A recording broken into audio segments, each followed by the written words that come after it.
Saudara-saudara, mari kita membahas satu tema yang menarik, yakni mengapa setan sangat membenci Bunda Maria.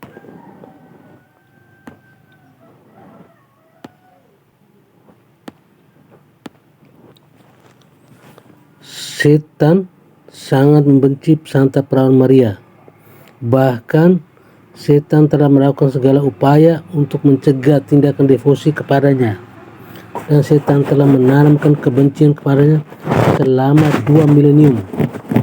Pernahkah Anda memperhatikan bahwa dogma dan devosi kepada Maria lah yang menimbulkan reaksi paling kuat pada orang-orang menolak dan benci gereja? Bahkan beberapa umat Katolik yang baik, mereka banyak yang merasa malu dengan tindakan devosi kepada Bunda Maria, Bunda kita, dan mereka berpikir kita tidak boleh terlalu ekstrim dalam pemujaan kita terhadap Bunda Maria. Mungkin Anda juga bertanya-tanya mengapa gereja menjunjung tinggi para Maria yang tak bernoda itu. Mungkin Anda bertanya-tanya mengapa Allah memilih untuk menggunakan Maria dalam karya penebusan. Kali ini saya ingin merenungkan mengapa iblis sangat membenci Bunda Maria dan mengapa kita harus menjadi ksatria yang berbakti kepada Bunda Maria. Dia akan menghancurkan kepalamu.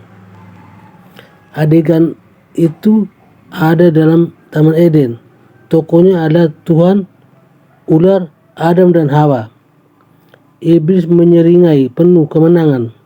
Dia baru saja berhasil menipu Hawa, dan melalui dia juga menipu Adam. Ya, iblis sangat bangga pada diri sendiri.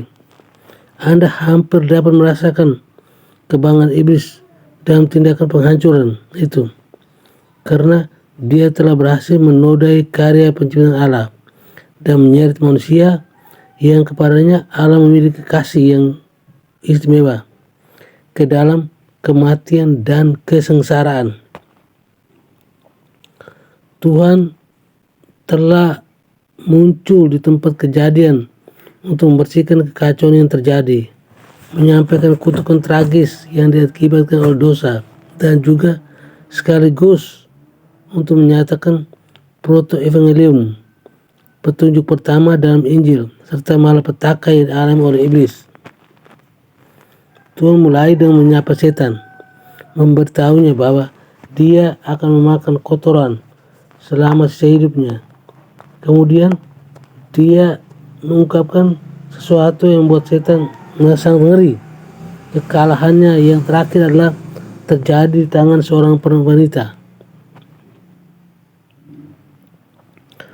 Aku akan mengadakan permusuhan antara engkau dan perempuan ini, antara keturunanmu dan keturunannya. Keturunannya akan meremukkan kepalamu dan engkau akan meremukkan tumitnya. Sekarang beberapa cendekiawan berdebat tentang apakah kata ganti itu maskulin atau feminin. Dalam kalimat dia akan menghancurkan kepalamu, yaitu apakah dia itu merujuk pada Santa Perawan Maria atau Yesus Kristus. Tetapi saya sangat memberi Anda sedikit rahasia. Itu tidak masalah. Anda lihat, Yesus akan menghancurkan setan melalui Maria. Maria adalah sarana yang akan digunakan Yesus ketika dia menghancurkan musuh lamanya. Dengan mengingat hal itu, maka akan sama benarnya untuk mengatakan bahwa dia akan menghancurkan kepalamu, seperti mengatakan dia akan menghancurkan kepalamu. Hal ini akan sekali mengatakan tentang seorang tentara penyerang bersenjata. Satu langkah lagi dan aku akan menembakmu, dan satu langkah lagi dan manyunku akan membuatmu pergi. Keduanya adalah pernyataan yang benar dan sama maknanya.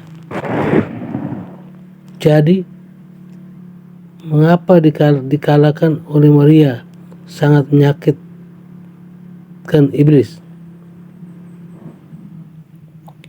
Mengapa Tuhan ingin menggunakan Maria untuk mengalahkan setan? Akan saya jelaskan. Dia telah menurunkan orang berkuasa dari tahtanya.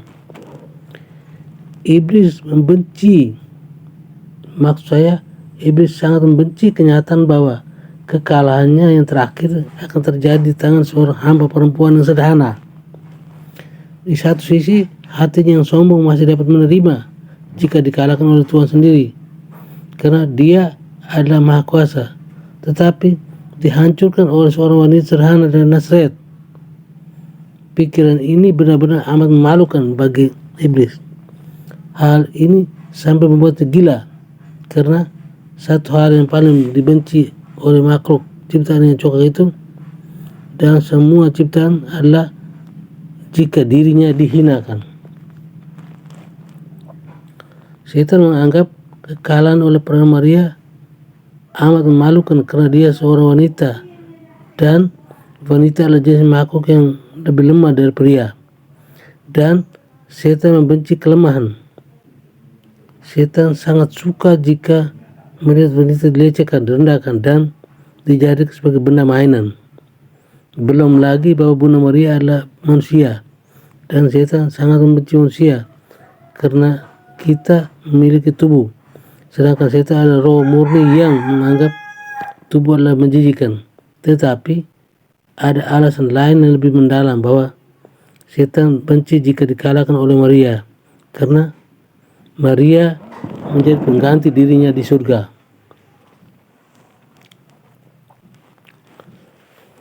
Soalnya, Lucifer awalnya adalah pencapaian terbaik dari Tuhan. Dia lebih indah, lebih kuat dari semua makhluk yang diciptakan Tuhan. Hal seperti kita semua tahu, hal itu membuatnya besar kepala. Dia sangat indah, sangat kuat, sehingga dia benar-benar berpikir bahwa dirinya bisa lebih baik daripada Tuhan. Inilah ciri khas dari setan yang amat menentukan, kesombongan dan kecemburuan yang kepada Yang Maha Kuasa. Dan apa karakteristik yang menentukan dari bunda kita? Pertama dan terutama, dia sangat rendah hati. Bahkan dia adalah makhluk paling rendah hati yang pernah ada. Untuk setiap ukuran kebanggaan yang dimiliki oleh iblis, Maria memiliki rendah hati 2 kali lipatnya. Untuk setiap tetes kecemburuan yang dipenuhi kebencian dan kepahitan dalam hati setan yang hitam kelam, hati Maria penuh dengan pujian, syukur, dan kasih yang 2 kali lebih banyak. Untuk setiap satu kerusakan yang bengkok dan merusak dalam jiwa iblis, hati Maria dipenuhi dengan lebih banyak lagi sifat kemurnian dan kesuburan. Dan dengan rahmat, Tuhan telah menjadikan Maria sebagai makhluk yang paling indah dan paling mulia di seluruh alam semesta. Suatu gelar yang diakui setan sebagai miliknya. Dalam segala hal, Maria yang tak bernoda adalah kebalikan dari setan. Dalam segala hal, Maria adalah pengganti setan, dan setan tahu hal itu. Pertukaran rahmat ilahi antara Maria dan setan inilah diungkapkan dalam nyanyian pujian Maria, Magnificat. Aku mengagungkan Tuhan, hatiku bersukaria karena Allah penyelamatku, sebab ia memperhatikan daku, hambanya yang hina ini. Mulai sekarang aku disebut yang bahagia oleh sekalian bangsa, sebab perbuatan besar dikerjakan baikku oleh Yang Maha Kuasa. Kuduslah namanya, kasihnya turun-temurun kepada orang yang takwa. Perkasalah perbuatan tangannya, dicerai-beraikannya orang yang kuat hatinya. Orang yang berkuasa diturunkannya dari takhta, yang hina dina diangkatnya. Orang lapar dikenyangkannya dengan kebaikan. Orang kaya diusirnya pergi dengan tangan kosong. Menurut janji kepada leluhur kita, Allah telah menolong Israel hambanya demi kasihnya kepada Abraham serta keturunannya untuk selama-lamanya. Dalam Magnificat kita melihat peran Maria dalam karya keselamatan diringkaskan dengan indah. Kerendahan hati Maria Sebab ia memperhatikan daku, hambanya yang hina di ini. Karya rahmat Tuhan yang luar biasa dalam diri Maria. Seperbuatan besar dikerjakan bagiku oleh Maha Kuasa. Kuduslah namanya. Allah mengusir setan. Perkasa perbuatan tangannya. Dicerai-beraikannya orang yang angkuh hatinya. Orang yang berkuasa diturunkan dari takhta. Meninggikan Maria, menggantikan tempat setan. Yang hina dina diangkatnya. Dan yang terburuk bagi setan, penggantinya di surga tidak lain adalah seorang sabda yang kekal, Yesus Kristus, yang hasrat dan kematiannya untuk menebus umat manusia yang telah diusahakan dengan keras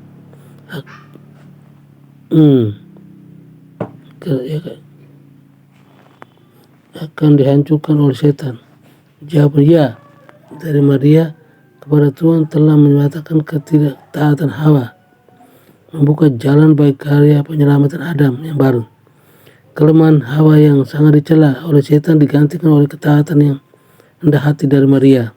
Ketaatan penuh pada kehendak Allah yang telah membuat Maria berkuasa melebihi batas. Nah, inilah rancangan ilahi bagi kekalahan musuh-musuhnya setan. Dan inilah penghinaan bagi setan, beserta balas, beserta ajalnya sekaligus. Selamat tinggal, setan. Jika Anda tidak menyadarinya, setan membenci Anda. Kecemburuan yang pahit telah mengilhaminya untuk menghancurkan ciptaan Tuhan, untuk menyeretnya ke jurang neraka. Dia tidak akan mencintai apapun lagi bagi kita, sebagai pembawa gambaran Allah, agar Anda bisa bergabung dengan api abadi di neraka. Dari kesengsaraan akan berusaha mencintai dan mencari teman. Tetapi janganlah takut, si ular tua itu tidak berdaya melawan para Maria yang tak bernoda. Karena dalam rencana Allah, Maria adalah sarana yang digunakan Yesus untuk mempermalukan dan menghancurkan iblis. Apakah Anda ingin menghancurkan kepala iblis dalam hidup Anda? Apakah Anda ingin berjalan dengan aman lewat segala pencobaan, godaan, dan badai menuju rumah kita yang kekal? Jawabannya adalah sederhana. Panggillah Maria. Kasihanilah Maria. Jadilah hamba yang setia. Jadilah ksatria, pembela dan rasul Maria. Konsekrasikanlah diri Anda kepadanya sepenuhnya dan secara total. Kepada siapapun yang menjadi milik Maria tidak akan musnah, seperti yang dikatakan oleh Santo John Damascus dengan sangat indah. Berbakti kepadamu, hai perawan suci, adalah sebuah lengan keselamatan yang diberikan Tuhan kepada mereka yang akan diselamatkan. Setan terus mengamuk, mendatangkan malapetaka sebanyak mungkin, karena dia tahu bahwa waktu miliknya sudah habis, hampir habis. Dia sangat takut dan dia sangat marah, karena dia tahu bahwa suatu hari nanti dia akan dihancurkan oleh wanita yang membuat hatinya berguncang. Wanita yang muncul laksana fajar mereka, indah bagai bulan purnama, bercahaya bagaikan surya, dahsyat seperti piala tentara dengan panji-panjinya.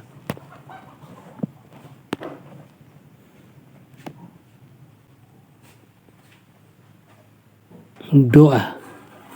Oh Ratu surga dan Ratu para malaikat, Engkau menerima kuasa dan tugas dari Allah untuk menghancurkan kepala setan.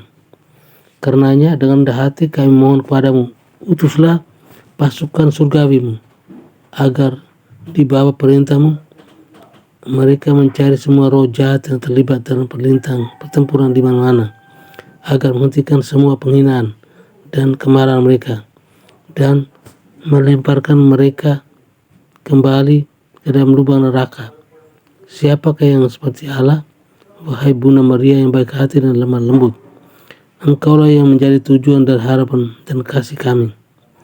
Oh Bunda Allah, utuslah para malaikat kudus untuk membela kami dan menjauhkan kami dari musuh yang kejam.